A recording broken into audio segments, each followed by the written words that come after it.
নওগাঁর ধামইরহাটে সপ্তম শ্রেণীর এক শিক্ষার্থীর বাল্যবিবাহ বন্ধ করা হয়েছে। ১৩ সেপ্টেম্বর দুপুরে উপজেলার উমার ইউনিয়নের ৮ নম্বর ওয়ার্ড অমরপুর হঠাৎপাড়া গ্রামে এ বাল্যবিবাহের ঘটনা ঘটে। এদিকে বাল্যবিবাহের খবর পেয়ে উপজেলা নির্বাহী কর্মকর্তা আইন শৃঙ্খলা বাহিনীকে সঙ্গে নিয়ে ঘটনাস্থলে উপস্থিত হন। পাত্র ও পাত্রী উভয়ই অপ্রাপ্তবয়স্ক হওয়ায় গোপনে বিয়ে দেওয়ার অভিযোগে বিবাহটি বন্ধ করা হয়। পাত্রী আফসানা উপজেলার উমার ইউনিয়নের ৮ নম্বর ওয়ার্ডের অমরপুর হঠাৎপাড়া গ্রামের আশরাফুল ইসলামের মেয়ে। সে ধামইরহাট সোফিয়া পাইলট উচ্চ বিদ্যালয়ের সপ্তম শ্রেণীর শিক্ষার্থী।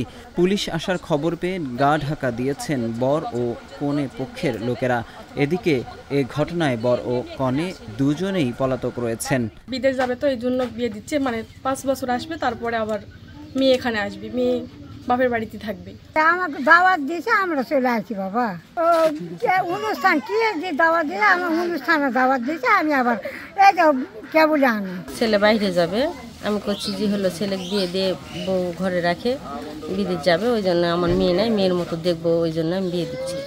জানা যায় শিক্ষার্থী আফসানার সঙ্গে একই গ্রামের প্রতিবেশী মৃত গোলজার হোসেনের ছেলে সোহাগ হোসেনের বিয়ে হওয়ার কথা ছিল। এজন্য কনের পরিবারে পাত্রপক্ষের অতিথিদের আপ্যায়নের প্রস্তুতিও চলছিল।